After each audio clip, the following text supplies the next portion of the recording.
All right, Assalamu alaikum. Good afternoon, everyone. Thank you for joining us today. I'm Dr. Muhammad Iqbal. I'm the Assistant Director of the Mohsin and Fazia Jaffer Center for Muslim World Studies. Thank you for joining us today for our Khalid and Diana Mirza Distinguished Lecture Series, A Voice Above, Muhammad Iqbal and the Islamic Poetic Process in Colonial Modernity. Before I introduce our speaker, I just want to thank Professor Grenier, who's allowed us to come into his class today to have this guest speaker.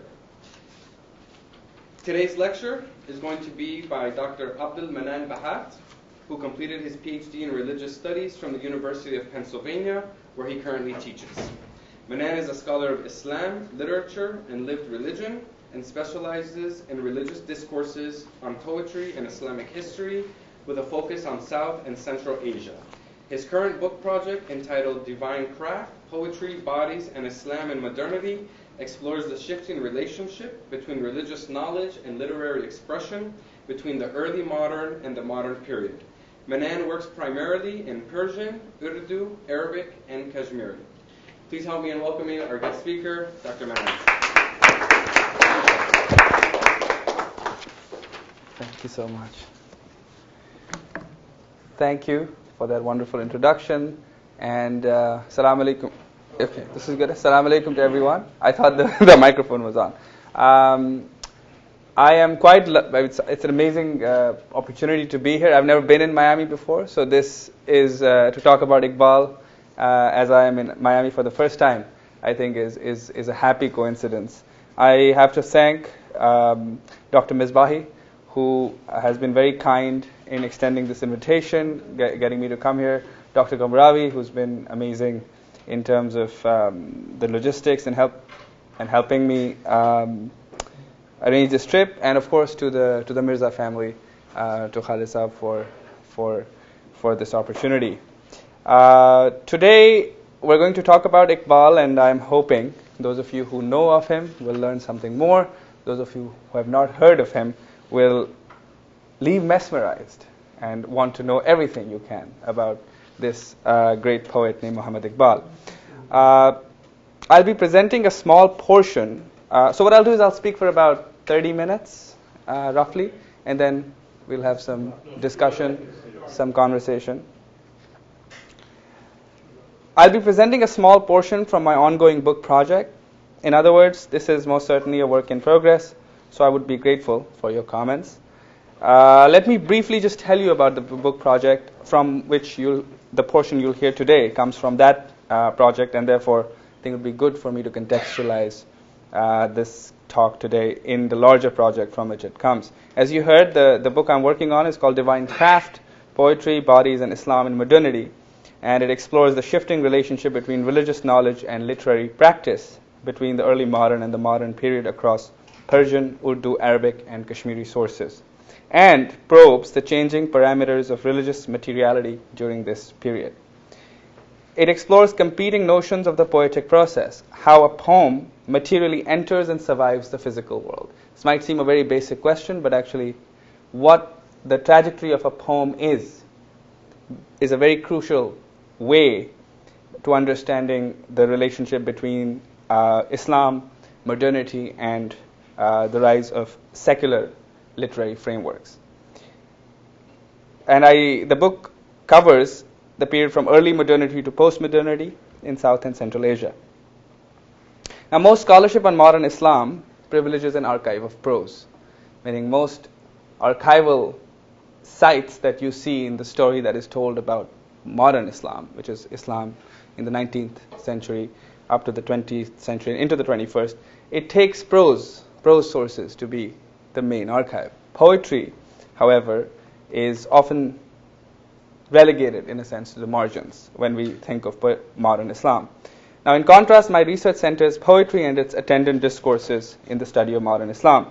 More broadly, it is an attempt to show how in excising religious knowledge from literary expression in modernity, we risk reifying the mutual exclusion between domains of knowledge that poetry repeatedly frustrates. And Iqbal is a very good example to do that. So today, I'm going to anchor this talk in 3 apocryphal incidents concerning the Urdu and Persian poet Muhammad Iqbal. These incidents are related to us by Iqbal's contemporaries and within the literary circles they circulate as examples of Iqbal's exemplary status. These incidents serve as solid anchors for my intervention concerning Islamic concepts and literary practice, captured in what I have termed an Islamic poetic process. Through these three stories, I'll highlight three elements of the poetic process: scripture, piety, and divine inspiration. There are three concepts that you should have in mind, and we'll discuss more. In doing so, I'll be making the broader argument that religious forms, theological ideas, scriptures, divine presence, etiquette, cosmology, and pious attachments, what we generally might refer to as religious forms, are critical concepts in the formation of intellectual traditions in modernity, bringing together fields of social history, religious studies, and comparative literature. Before I get to the main argument, a bit about Muhammad Iqbal. Born in Sialkot in northwestern Punjab, current-day Pakistan, Sheikh Muhammad Iqbal, also referred to as Allama Iqbal in South Asia and Iqbal-e-Lahori in Afghanistan and Iran, emerged as a distinctly important Muslim intellectual in the late colonial period in South Asia and gained prominence in numerous subsequent political, religious, and literary projects throughout the Muslim world. Iqbal spent close to 4 years in Europe between 1905 to 1908, obtaining his doctorate in philosophy from Heidelberg with a brief teaching tenure in the Oxbridge system. In his lifetime, his Urdu and Persian poetry garnered numerous interlocutors across South Asia, Europe, and Central Asia. And his work as a philosopher, activist, and politician propelled him as a key interlocutor in the morphing political landscape of South Asia in the 1920s and 1930s. Iqbal chose to express his ideas overwhelmingly in the form of poetry. In fact, compared to his contemporaries across the Islamic world, he appears to have been reluctant in writing prose. For being a prolific, sought-after writer at a time when the printing press in South Asia was in full steam, Iqbal's output in prose was extremely scarce. So this choice by one of the leading Muslim intellectuals of the early 20th century to decidedly focus on poetry is something that needs to be taken seriously. And I can talk more about it in our discussion later. But in poetry, he authored multiple collections in Urdu and Persian. Some of his Persian collections include Asrar-e-Khudi, Rumuz-e-Bekhudi, Payam-e-Mashriq, Zubur-e-Ajam, Javed-Nama, and Pasj-e-Payad-Kard-e Aqwam-e-Sharq. In Urdu collections, they include Bang-e-Dara, Zarb-e-Kalim, Bal-e-Jibril, and the posthumously published Armaghan-e-Hijaz, which also contains the last one, Armaghan-e-Hijaz, the gifts of Hijaz. It also contains a section of quatrains in Persian, but largely is considered an Urdu text. Iqbal's choice of poetic forms remained decidedly classical, like the ghazal, masnavi, and rubaiyat, with an occasional crisscrossing between them. The point to note here is that while Iqbal's contemporaries in adjacent literary traditions, such as Arabic, Persian, and Turkish, moved towards proto-modernist experimentations of form, Iqbal moved forcefully in the opposite direction. Meaning, as at the turn of the 20th century, Muslim poets across these 3-4 languages were experimenting with forms and trying, whether we may call them European forms or modernist forms, Iqbal chose to do the opposite. He chose to move more strongly in the direction of classical Islamic forms of poetry. Though he expressed certain frustrations with thematic elements in the ghazal, he threw his weight entirely behind traditionist formal elements. This choice has had deep and long-lasting impact on the longevity of classical poetic forms in Urdu poetry as it encountered modernist experimentation later in the 1940s, 50s, and 60s.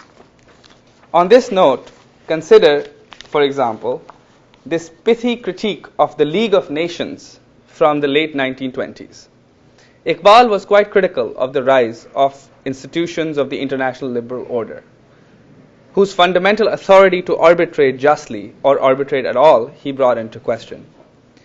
I think there are many people interested in politics at FIU and at the Center for Jaffer Studies So for all the political scientists or who may be interested in politics, you may find interesting this pithy critique of the League of Nations, which is shrouded in classical literary language. So when I say that he chose classical language, even to apprehend something like a critique of the League of Nations, a modern institution, this is what it sounds like. Bade Sava Gar Geneva Guzar Kuni. This is in Persian. Harfiz ma majlis aqwam bazgu. Dehkan no kish to jao bayaban farukhtan. Qami farukhtan do chi arzan farukhtan. So he, addressing the League of Nations, says, O morning breeze, if you pass by the city of Geneva, take my message to the League of Nations. The farmer, the land, and the wilderness, you sold them all off. You sold away entire peoples, and that too for a pittance. Of interest would be the language of selling, or rather selling out, Farukhtan. The ecology of selling out, the ecology of colonized places, a critique he repeats on other occasions where he more or less declares the League of Nations as a, quote, deeply venerated dream of Western imperialism. In fact, in another Urdu poem called Jamiyat-e Aqwam-e-Mashriq, which is League of the Nations of the East, he flips the script. So he kind of says that if there's a League of Nations, which by default is an arm of Western imperialism, there should be a League of Nations of the East.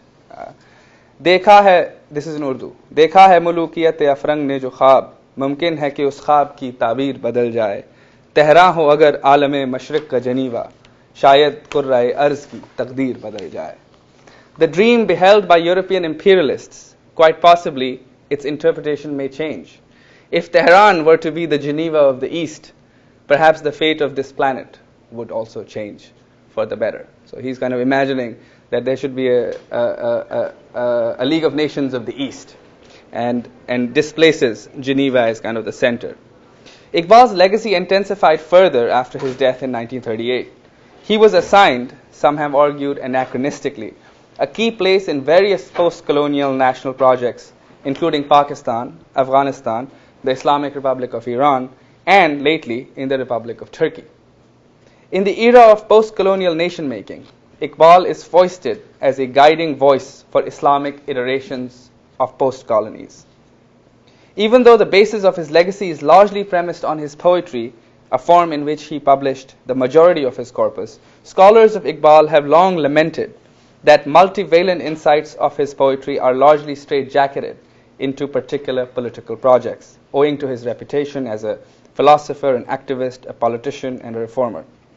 What has been particularly elided is how Iqbal's multilingual poetry, grounded as it is in the knowledge politics of late colonial South Asia, theorizes the broader relationship between literary theory and religion, with special reference to Islamic concepts, offering critical insights into key questions about the organization of knowledge and modernity. So Iqbal, in this sense, is not simply a poet who speaks of the particularities of the Muslim world, but he's actually quite a generative thinker about the relationship of religion and literature in more broadly, as a key theoretician and a key thinker of that relationship. So my attempt is not to emancipate Iqbal's poetry from its immediate context, but to bring to light the view that its undelimited reach over the full horizons of poetry is a crucial tenet of its context. Meaning, part of the context of the early 20th century in which Iqbal wrote and thrived was that it required him to comment on poetry as a form of knowledge, more broadly, and with the power that he did. So now I'm going to tell you 3 incidents and 3 these stories that you might find interesting, and I hope you'll have something to say about them, with my comments in between.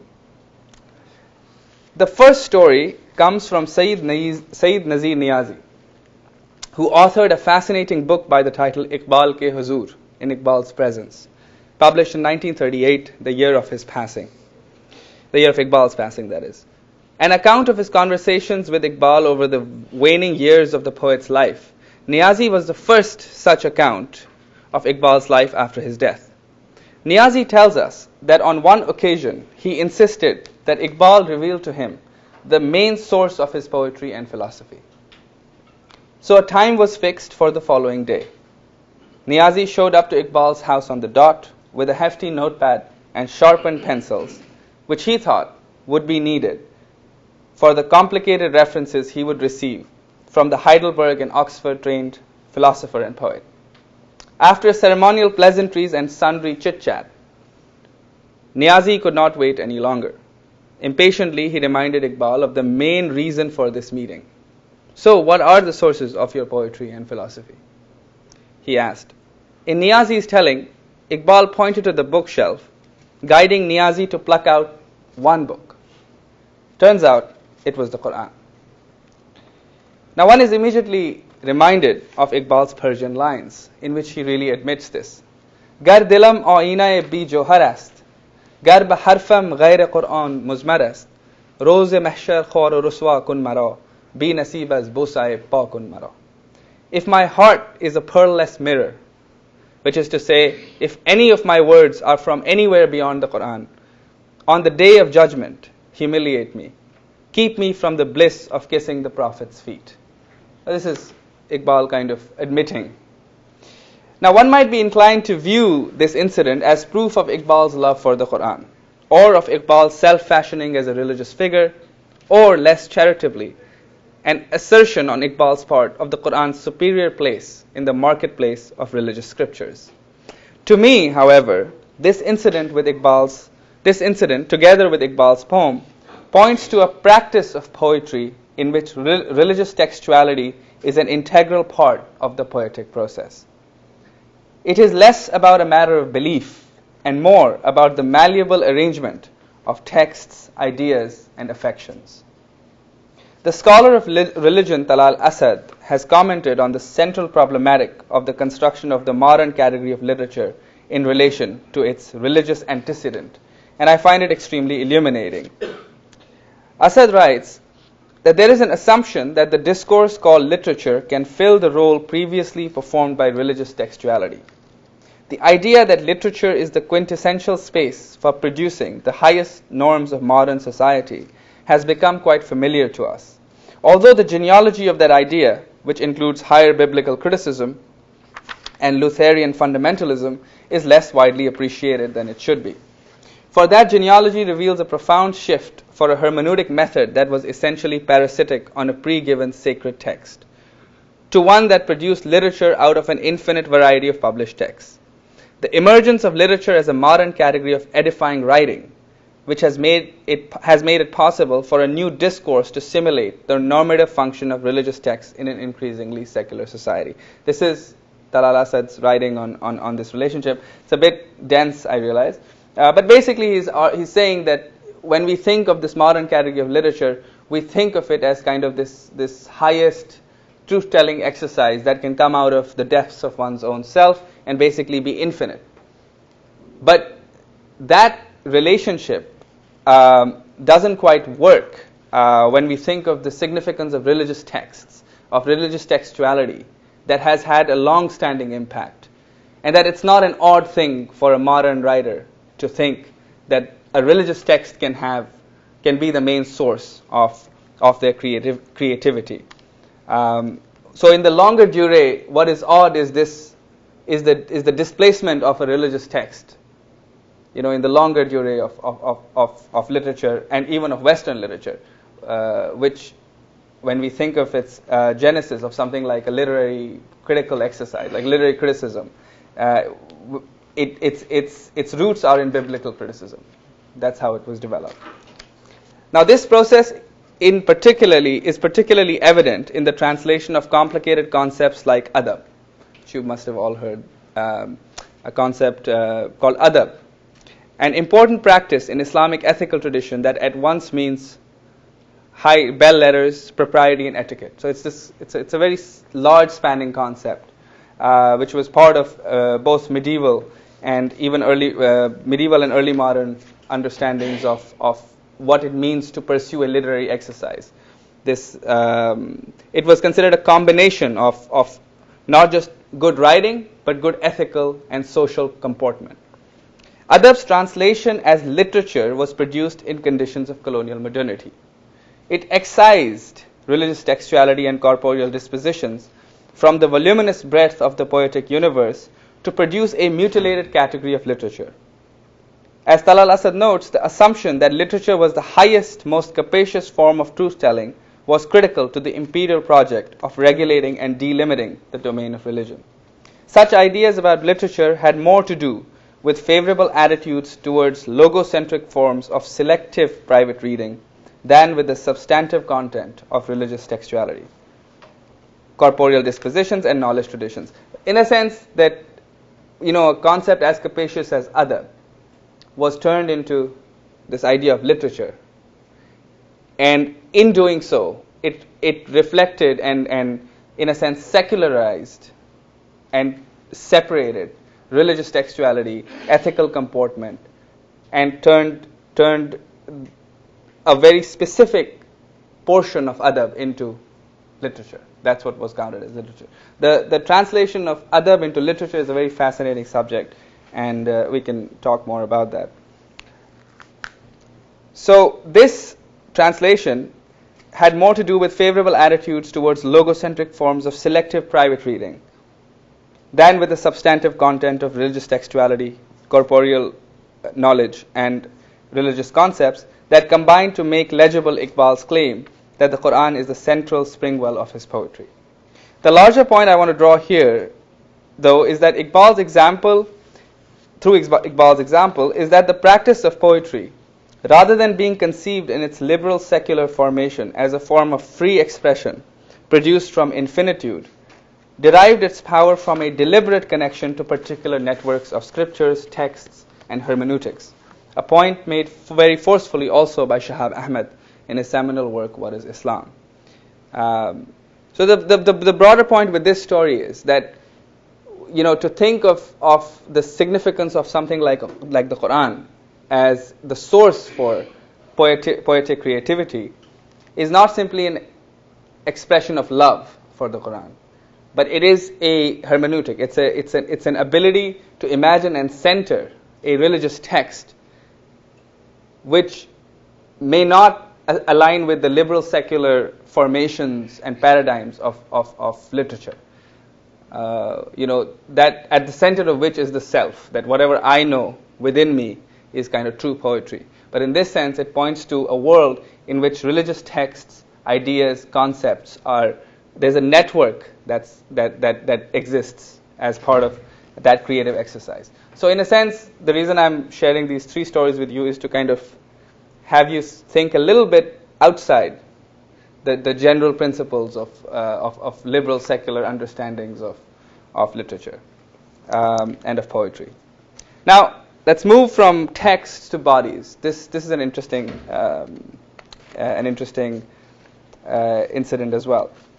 The second incident is related to us in a singular interview of Iqbal's longtime domestic help, Ali Bakhsh.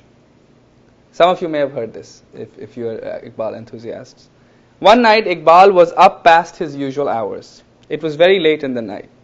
Ali Bakhsh was about to retire for the night when Iqbal called out in some urgency. Bakhsh hurried to Iqbal's room, only to find Iqbal seated on the floor, pressing the legs of an old, pious-looking man gleaming with radiance, Noor, seated calmly on a chair. Bakhsh claims that in all his years at Iqbal's house, he had never seen the man.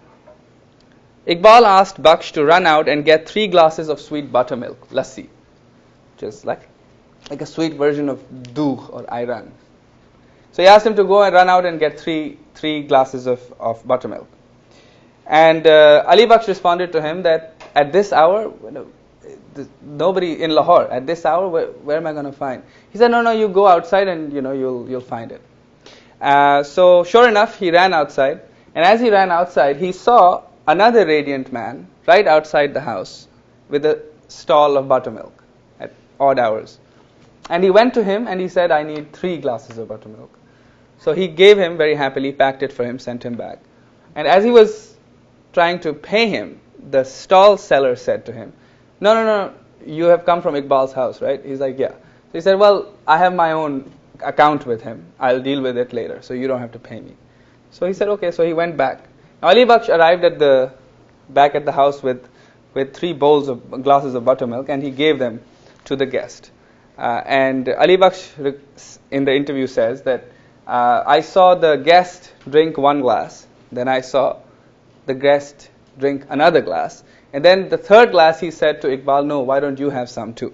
And as this exchange happened, Iqbal asked him to go to sleep. And after some time he called him again and he said, why don't you see off this guest of mine to the door? And Ali Baksh says that I saw, he was walking in front of me. As soon as he exited the house, the dahliz, the threshold of the house, he disappeared. Next day, Ali Baksh says that he asked Iqbal who the guests were. At first, Iqbal admitted that he was not at liberty to reveal the name. Baksh persisted.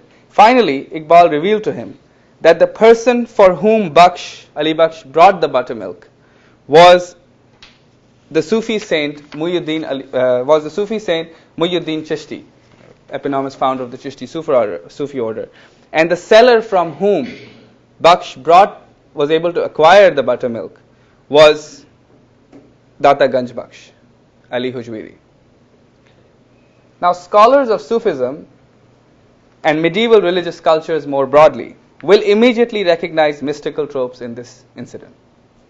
The appearance of non-living pious figures, the proximity of the poet to them, the postures of deference, the exchange of goods, and the discretion. These are the materialities of intellectual relations in medieval Islamic cultures. The construction of a pre-modern Islamic intellectual tradition is filled with bodies, objects, emotions, and words. This is just an example. This is the folio from Shahnama-e-Tahmasp, and this is just a usual scene depicting poets. Okay, so there's like a lot of things in it. Like there's a lot of objects. There are things. There's somebody cooking kebab, and it's like a whole thing happening. Usually they'll have the Quran also. They'll have various kinds of books. So the idea being that there are people, like there's a whole commotion happening.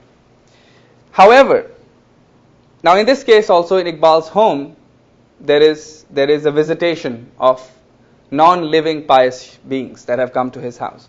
So he's not alone. There's a whole thing. But if you take as an example the visual vocabulary through which Iqbal is depicted, you'll often notice him by himself.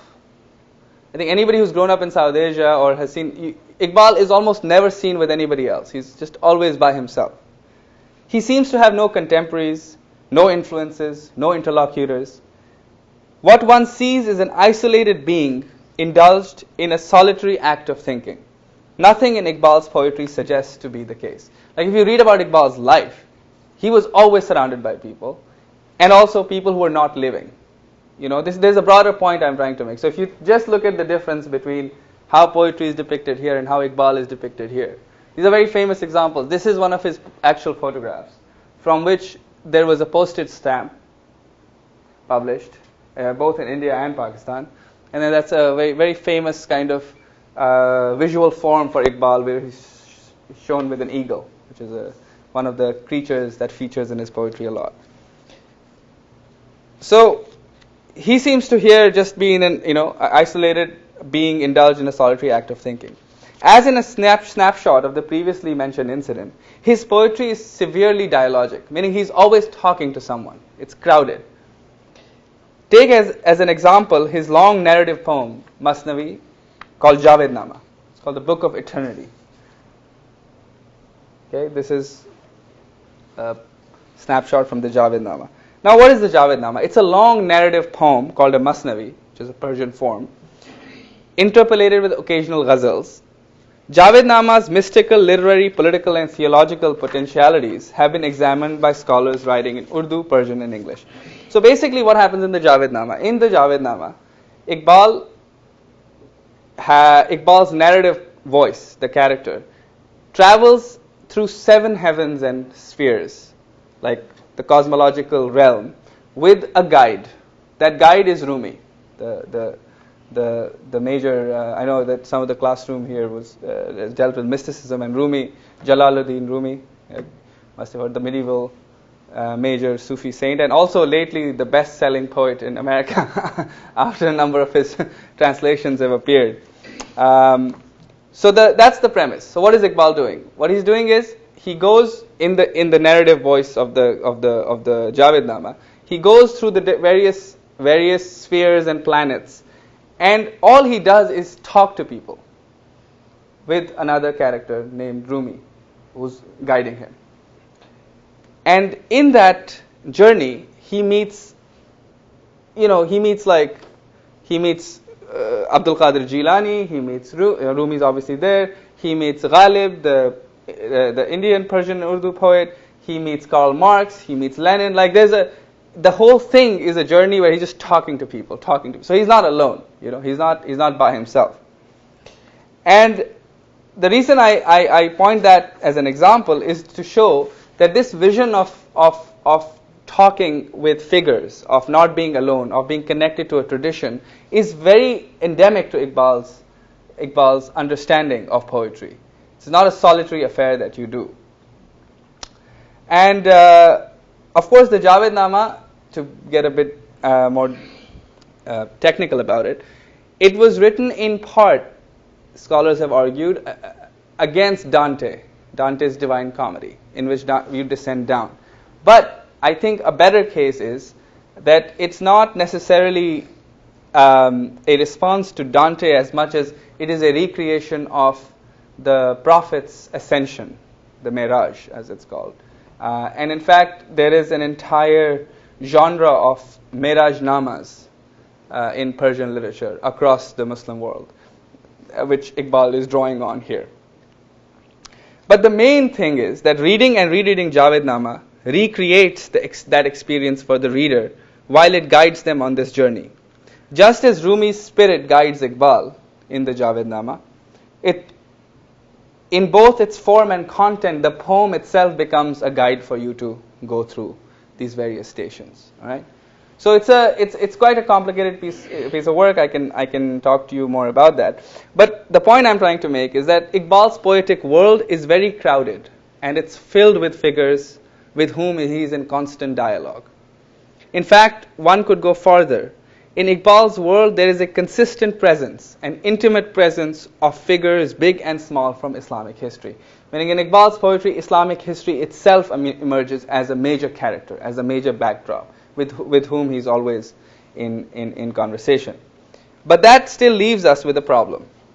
What about the material details of non-living pious beings visiting the private chambers of a poet of the early 20th century?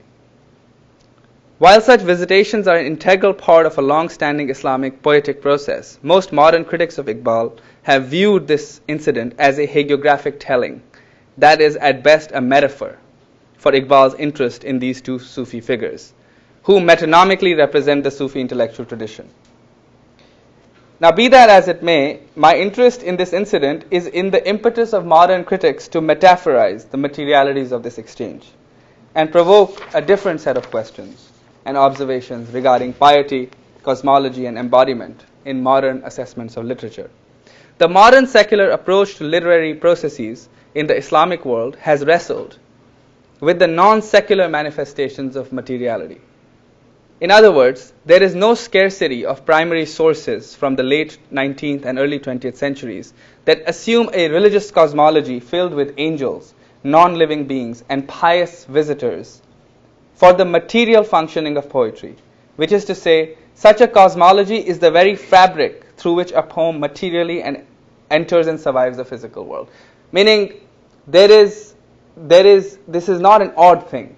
Right? This is the point one's trying to make. This is not an odd thing that poetry has this journey in which there are angels and in which there are visitations from pious figures. There is nothing odd about it. Iqbal is quite in line with the Islamic poetic process. But it is the modern critics who see this as quote unquote impossible. Now that impossibility is not a matter of fact, it's a matter of framework. It's to assume a certain kind of physical universe, a scientific physical universe in which these things don't happen. So that's the point I've been stressing, and this is also the main thrust of the book, is to have us think a bit about these. I don't want to call them alternate, but these parallel universes as they unfold and as poetry happens through them. So So the approach to the literary processes, and it's not as if that materiality hasn't been studied. The point I'm trying to make is that there has been, of course, various kinds of materialisms that have come forth, but still they happen to be a lot more secular frameworks of thinking about materiality. Meaning, what is a material? So Islamic material culture, when it's studied, it's mostly studied as the political economy of material culture, meaning how things are made, right? That's material culture, how they circulate. But what constitutes as a material fact, as a material thing, that is a thrust of the book, to bring Islamic conceptions of what a material thing is. So in this sense, when a Sufi saint visits you, like in this story, that becomes a material reality. That is the material fabric of poetry. Now this brings me to the third and final incident, which concerns a third element of the Islamic poetic process, which is divine inspiration, or ilham, as it's called in Persian and Urdu. Iqbal was surrounded by a litany of friends, admirers, and students. When he was asked, what transpires when you're about to write a poem? This is also in Nazir Niazi's book, as well as in a number of his letters. He's pointed to this thing. So he's asked, what happens when you write a poem? Right? What if anyone of you has written poetry? What happens when you write a poem is a very loaded question. It's not a very simple question to answer. Now, Iqbal said, quote, sometimes for months the door of the skies remains shut, and when the doors do open, it pours. In such a moment, I become like a fisherman at sea, who casts a net and then catches an amount of fish for which the net is too narrow. Right? So he argues this. This is what he says. Right? He says the doors of the skies remain shut, and then when they do open, I become like a fisherman who has a net, and when I throw that net, I catch so many fish, so many pearls, that the net is too small for it. In other words, he suggests that the beginning of a poem is outside one's own self. Right? It resides in the heaven. That's how it comes to you. In fact, in the prelude to Javednama, he says in Persian, Anche guftam az jahane digar ast, in kitab az asmane digar ast. What I have said is from another world. This book comes from another sky. Instead of quoting to you from numerous examples of Iqbal's poetry about ilham, it is interesting to look at another source, which are his titles. I'm actually very surprised usually when people haven't looked at Iqbal's titles, the way he titles his own collections. Just for your information, Iqbal is one of the first Urdu poets to actually title his collections himself. Usually they're called divans, right, which is just a collection of poetry. Iqbal was very particular about titling his collections. He's one of the first Urdu poets to consistently do that. Now, if you look at the range of his titles, they make this point very easily. Asrar-e Khudi, Payam-e Mashriq, Zubur-e Ajam, Bang-e Dara, Javednama, Bal-e Jibril, Zarb-e Kalim, Armaghan-e Hijaz. They're all references to the tradition of prophethood. Consistently. The idea of the Payam, which is a message, right? Payam or Paigam. A prophet is also called Paigambar in Persian. Someone who brings the message. Okay? Zubur-e Ajam, the Psalms, Persian Psalms. Javednama, a book that lasts for eternity. Bang-e Dara. Bang-e Dara means the call of the marching bell, which is also a reference to the role that prophetic knowledge plays in communities. Bal-e Jibril, on Gabriel's wing. Zarb-e Kalim, Moses' strike, Moses' staff. Gifts of Hijaz. In fact, Iqbal has a Urdu verse that actually references Moses and is quite incredible. He says, अब भी दरख्त तूर से आती है बांग ला तखफ हो अगर मार का आजमा कोई अब भी दरख्त तूर से आती है बांग ला तखफ.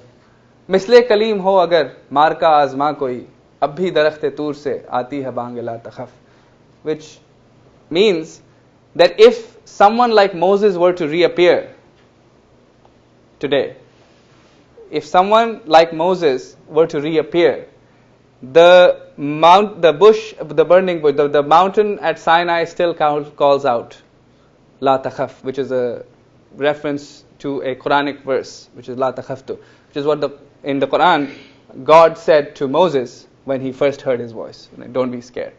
Okay. Now, the levels in which Iqbal works through these ideas is quite incredible. Now, the point about ilham and about divine inspiration is that he has hinted at this through the way he's titled, because over 30 years of his writing, this is one consistent thing he does. He just picks titles from the Islamic revelatory premise, as it's called, meaning from the Islamic world of revelation. That's where he picks his titles, usually from. Now, this is not to say at all that Iqbal thought that poetry was prophethood. Okay, that's not the case. But he was well within the Islamic tradition to think about poetry in terms and through concepts related to prophecy. There's a very fine difference. All right. For example, in Javednama, he says that he says. One second. Yes, in Javednama he says, शायर अंदर सीनाए मिल्लत चु दिल, मिल्लती भी शायरी अंबार गिल, शेर रा मकसूद अगर आदमगरी است, शायरी हमवार से पैगंबरी است. Okay, which means that a poet a poet is like the heart inside the community's chest. Without a poet, a people without a poet is a heap of clay. It has no life. And then he says, poetry's objective, if poetry's objective is to shape humans, meaning make humans more human-like, then poetry is prophethood's heir. Okay? That is it's a very traditionally Islamic concept. That poetry is not prophecy, but it is in the same universe of prophecy, at which prophecy is at a very high level, and then it is its heir, meaning it is lower, but it is in the same universe. And Iqbal was not the first Urdu poet to describe poetry through the image of Gabriel's wing, for example. Neither would he be the last. So, not many people have realized is that Iqbal's use of the title Bal Jibril, it's one of his most famous works, Gabriel's wing, it finds mention in Ghalib's poetry, who was a poet of the 19th century. He died in 1869. Iqbal was born in 1877. So he says, Ghalib, for example, says, "Tera andaz sukhan shana zulfe ilham, teri raftar qalam jumbishe bale Jibril." In my understanding, I think Iqbal Iqbal's use of Bala Jibril is a reference to this sher. I haven't seen anybody point to this yet, but I'm publishing on it soon, so I think Iqbal was referring to this because the coincidences are not normal. So this line of poetry says, your style of speech is a shoulder to divine inspiration's locks. The pace of your pen is the movement of Gabriel's wings.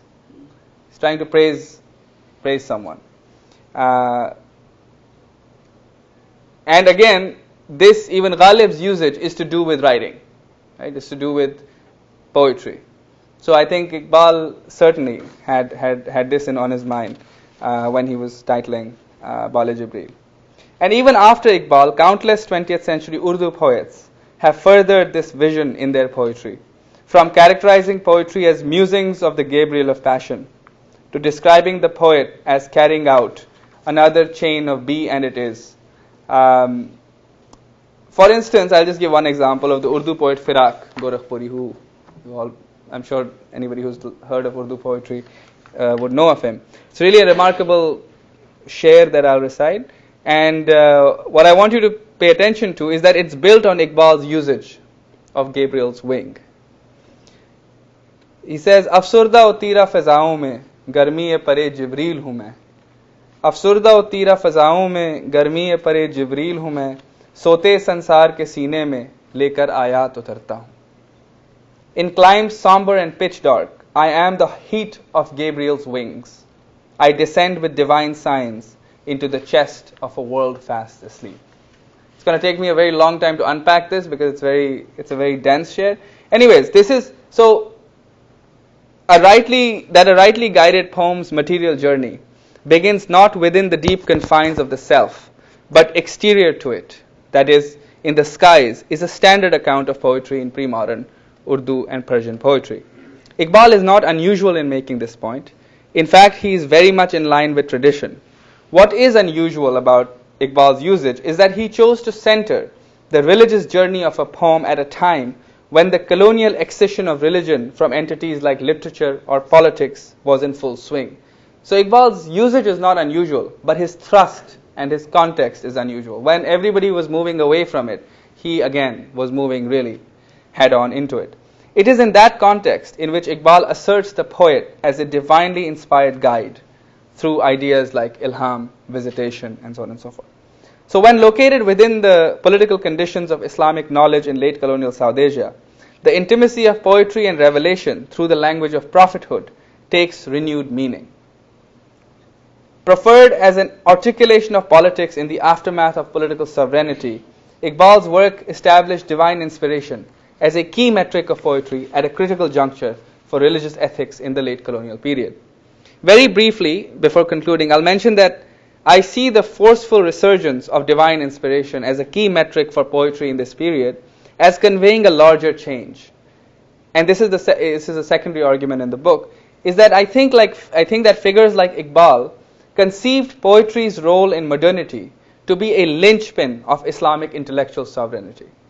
So one of the major changes in South Asia and relations the relations between Muslims and Islam and power was that in the 19th century, in the mid-19th century, Muslims were really forced out of political sovereignty after 1857, which is when the British Crown officially took over.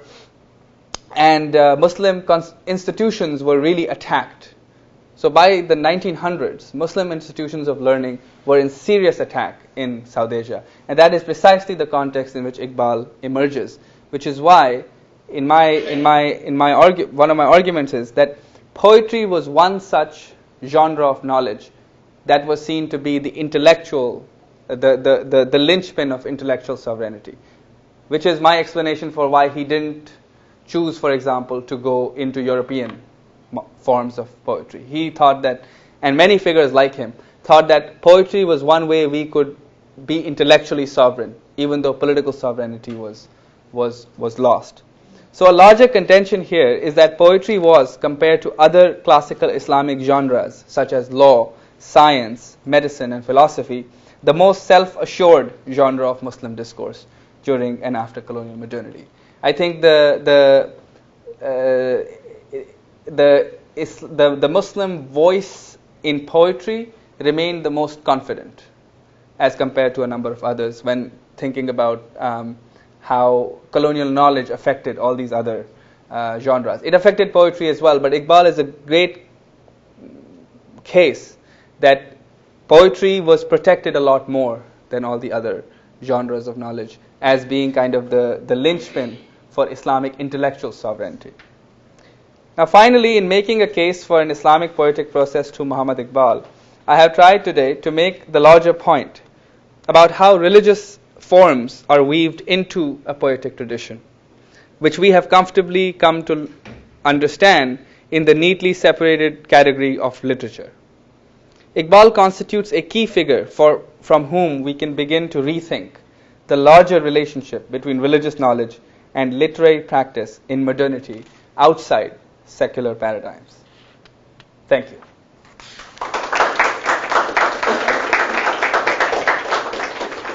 I think we have 15, right? Yeah. I have a question. Yes. Jump in.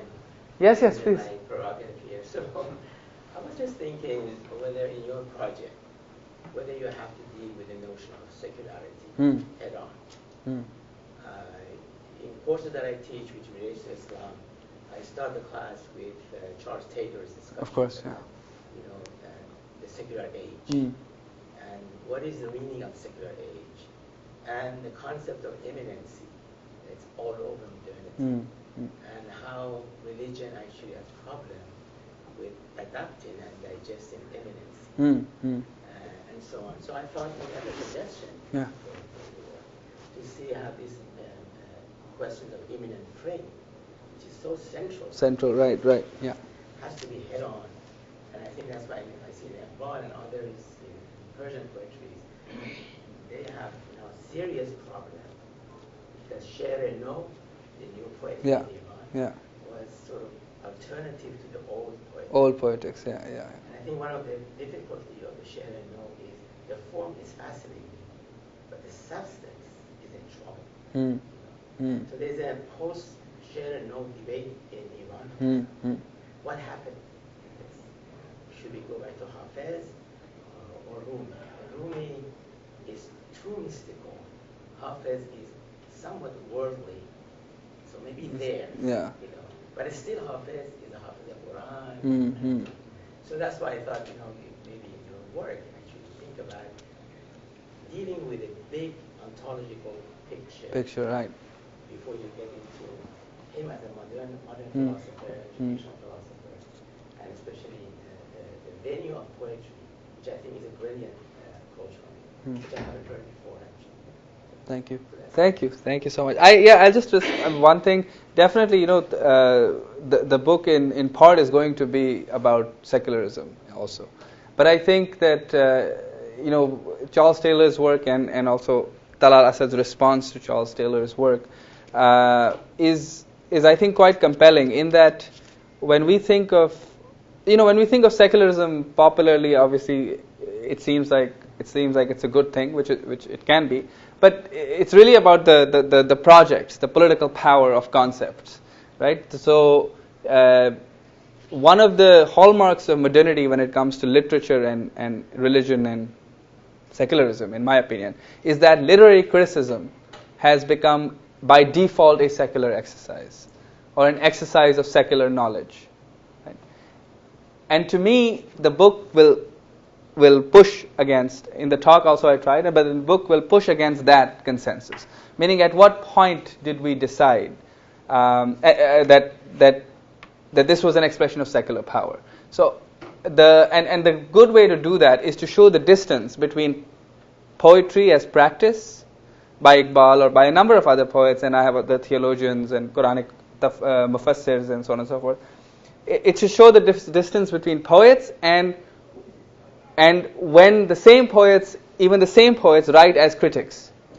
The development of modern critical knowledge actually contributed to this distance. There is almost it's almost a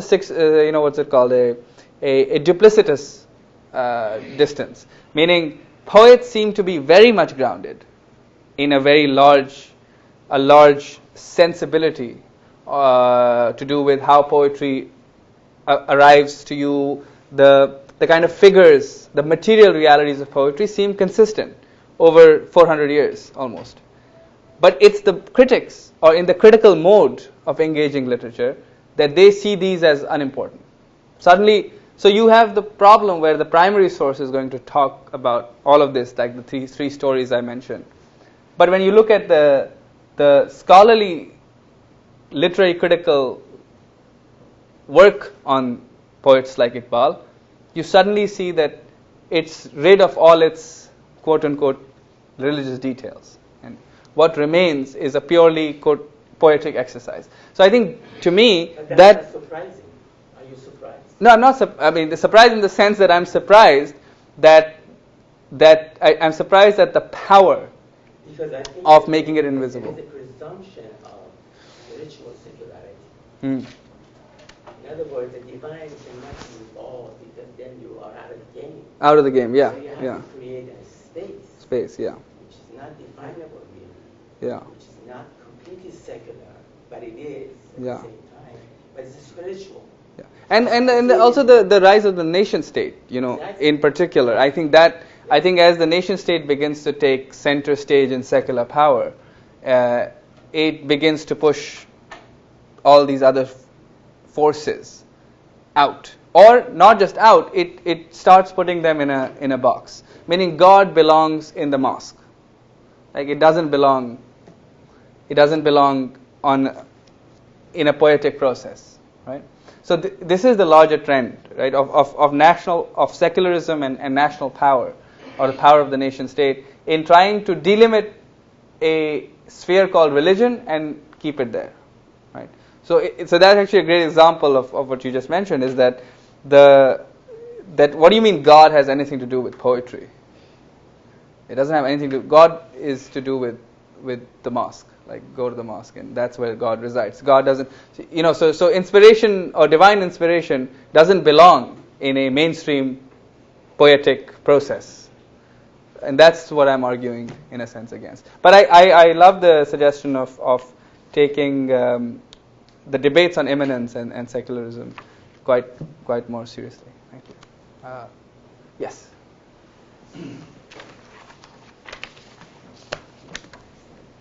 Heidegger was criticized by philosophers for using poetry to speak about being. And they laughed at him, they still do, scoff at him, because he says language is the house of being. Now people like Bultmann try to infuse or interpret Heidegger's philosophy in a religious way. Heidegger always repudiated that. But I still see a religious dimension of Heidegger. His language is theological. Definitely. So now, I recall you said Iqbal spent time in Germany, but it doesn't coincide with the later Heidegger. He turns, to this idea of much more positive idea that we're not alone, right? In the letter of humanism against Sartre, and I kind of see, maybe mistakenly, that Iqbal is saying poetry has, like Heidegger said, a capacity to manifest dimensions of reality that philosophy simply is unable to express. Right. Am I somewhere? Yeah. No, I think you're quite that. Thank you for that, and you're quite accurate about that. Though one thing I would say is that Iqbal. Just to say, some of the major influences from the Western tradition on him were Bergson, for example, was a big. He spoke a lot about Karl Marx as a philosopher. But I want to make 2 points actually that you made and put them in the context of Islamic history. So it's quite interesting that one of the things about Iqbal as a political theorist, and he studied as a political theorist as well, is that he did political theory in the same way that a lot of major Muslim thinkers did for about 500 years, which is that there was no political text that he wrote. It was the poetic form in which political theory was discussed. So there was no particular genre of writing called political theory as such. In philosophy there was kalam, but Iqbal also didn't do that. Iqbal was quite traditional in that sense. He has one book called The Reconstruction of Religious Thought in Islam, which is a major text, but it was a series of lectures that he gave that was later put together as a book, and now it's read as kind of this major philosophy work that he wrote.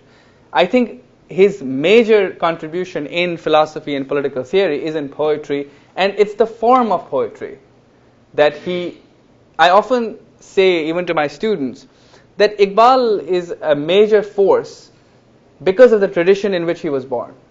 He was born in the right tradition. And funnily, Iqbal said about Nietzsche that Nietzsche was failed by the tradition in which he was born.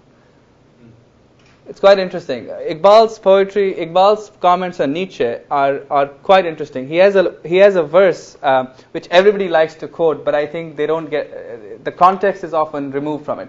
He has a quote about Nietzsche. He said that जो होता वो अफरंग जिंदा इस जमाने में तो इकबाल उसको समझाता मकामे किब्रिया क्या है. If that foreigner, if that Frank, it says, but European, if that European, he's talking about Nietzsche, if that European were to be alive today, Iqbal would have taught him what the place of God is, how elevated the place of God is. Now, people say that he was trying to diss Nietzsche. That's not true. He writes in one of his letters that what he meant by this was that Iqbal was failed by the tradition. Nietzsche was failed by the tradition in which he was born.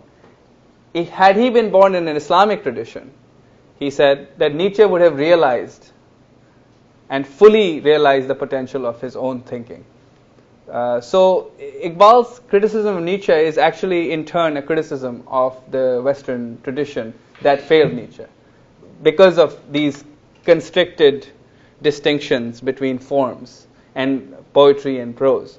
But even in a larger sense, for example, John Donne, the poetry of Donne is incredible. All the Calvinists and so on and so forth. So there is a greater tradition there. But I think in the Islamic context, Iqbal just had a lot more to draw on in terms of the form of poetry, because he had a whole host of texts and people to enter into dialogue with without the pressure of saying something only political, saying something only nationalist, saying something only. Yeah. But thank you for that amazing comment. Yeah. Well, first of all, thank you. This was really incredible and wonderfully organized as well. I have to commend you on that. Thank you. Because what I found myself, my internal process as I was listening to you was, I had ideas forming, and then you anticipated them so well with the next and the next and the next, and they built into a very coherent argument. So I hope this is the way the book is structured, because this was excellent structure for a lecture. Thank you.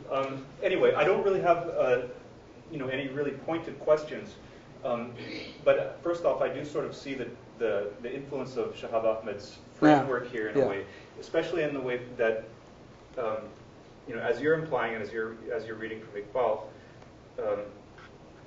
The Quranic way of seeing things calls for a complement in some sense. The Quran is complete, but it calls for a sort of embodiment in the person in the Sunnah, and then it calls for a sort of embodiment in a further body of inspired poetry and inspired works. And this is something embedded in the Sufi perspective, in which something like the Mesnavi can be a kind of Persian Quran, right? It can express the same truths in a different way. And this is, in my Ottoman world, this is something very central, right? That the Sufis do this, right? So, and as you also point out, the way that this can function, at least from a sort of theological framework, is through a broad concept of ilham. Ilham can come to anybody who is connected to ilham. It's not the same as prophecy. And then you did such an effective job talking about how, for Iqbal, the process of inspiration is something very concrete. It comes through the angelic realms. It comes in a way that you describe as material, which I think was an interesting choice of words. But now, then to take it further on, you seem to be saying that he's defending this form of inspiration, writing in the first half of the 20th century as being central to what poetry is. And by that point, in the Western sort of critical apparatus, this sort of inspiration doesn't have any room. Now, I guess my observation here is that so the counterpoint to this sort of ilham, this rich ilham that he's drawing from, is what you describe as like poetry as coming from a simply infinite self-expression, right? It's romantic idea. Now that has a genealogy in European romantic thought. Right. Now if you look at the origins of that in somebody like William Blake, though, he also is taking dictation from the angels. Angels, right. Right. So there's a point in which Western theology or the concept of inspiration sort of empties itself out. And it's replaced by the self, right? It's replaced by the self. But if we look at the origins of sort of the Western Romantic tradition, it also is deeply involved in accessing other realms. And even in Dante, Dante presents his work that way. So something about Western thought emptied itself of that. So that's an observation. I don't know if you want to comment on it, but I do have a more specific question, which is, in this modern sort of marketplace of world literature that we're in right now. Where do you see the kind of poetic project that he was engaging in? Where do you see that existing now? Yeah. This is something that I've given some sort of thought to as well, because it's a very different world in which there's sort of a full triumph of the kind of critical vision of poetry. Yeah. A critical secular vision of You know that. Thank you for those. I'll take the second part first. Is that I think it's pretty alive and well. Like in many parts of the world, including South Asia, for example. Like if you, I also write poetry sometimes. So I'm surrounded by I go to circles, poetic circles, but even today, if you ask any, just commonly have discussions with poets in South Asia, Urdu poets in particular, the idea of Ahmad, the idea of Ilham, they're very normal things people discuss. If someone is saying, for example, describing that did they write poetry today, they'll be like, Aaj Ahmad hui ya is tarah se. Very common, it's a very quotidian expression. This is the point I was trying to make with the book also, I'm hoping, that the force of this is very real, like it's very materially felt by a lot of people. So that's why I had chose material, because I wanted to push back against secular and partly even Marxist understandings of material culture and materialism, which is why the choice of material, because sometimes a Marxist historian would ask me, for example, that what is material about inspiration, divine inspiration, or what is material about a Sufi who's long dead visiting a poet at home, except that betrays a kind of the understanding of what material could possibly mean for a Marxist historian, for example, and for Iqbal. I think that distinction it's not as if the other one is less material. It's in the sense, for example, when you read Anthropology of Prayer, for example, right? Now, prayers are also very materially effective things. They're materially effective artifacts, which is why you give it to someone. You offer it on behalf of someone. So, to me, I guess, I'm not an anthropologist, but I think an anthropology of poetry that is at the same time an anthropology of Islam would actually be quite an interesting project, which I don't see happening, unfortunately, very much. I see anthropology of Islam, and I see anthropology of literature, but in my mind, an anthropology of poetry that is at once an anthropology of Islam might have something to say. And about your former comments, I think you're absolutely. I mean that there is certainly a history and a rootedness of that. Just like Asad also pointed out with literary criticism being tied to biblical criticism. But to be honest, one of my major interlocutors in the book is a scholar of Calvinist religion and theology, Constance Fure, who works on John Donne and others. So she has a book called Poetic Relations, which I really love. It's one of the few books that I have seen that deals with poetry, body, and religion, in the sense, from a different perspective and a different religious tradition. But for example, her work is a big inspiration for me because I can see the parallels. Except that I think that in the Islamic tradition, there is a lot more to work with. Yes. Like significantly more. I mean, about the Ottoman. There's significantly more to work with on this point. Yeah. Thank you. Thank you very much. Yes, please. In today's world, who you think who comes close to the philosophy and writing of Iqbal?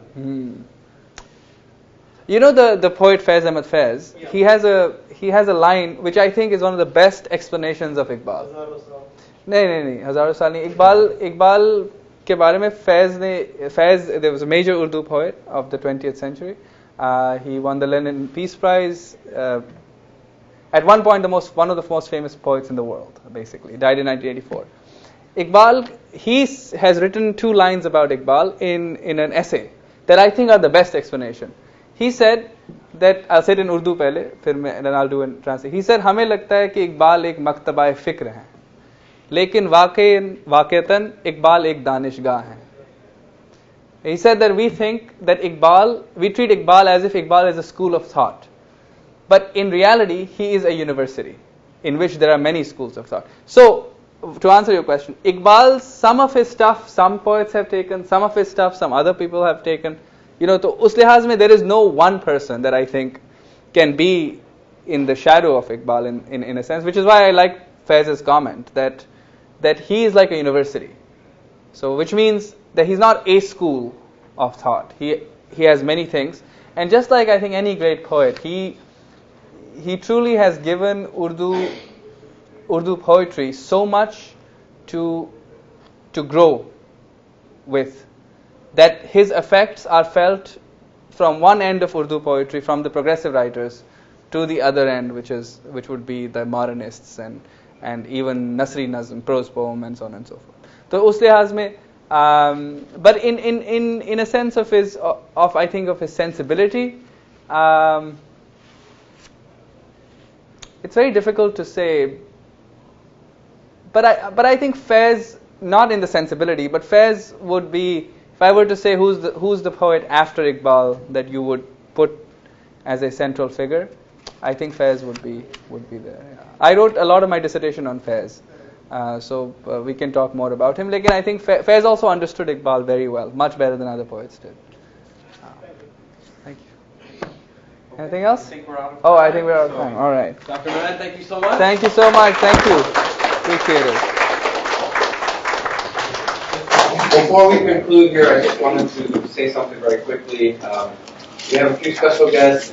Brother Khalid Mirza, who's joined us. I wanted to thank you very much, as always, for your steadfast support of the Jaffer Center and us here at FIU. Also, Brother Shabir Motorola, who's joined us, and your constant support as well. For any students in the class that may be interested in learning more about the Jaffer Center, please feel free to contact me or the email on the flyer that you received, or talk to your professor who's also connected with the Jaffer Center for Muslim World Studies. We can add you to our listserv. We're always doing guest speakers and guest lectures like this, so we'd love to have you join us. And other than that, thank you again, Professor Grenier, for having us. And, thank you.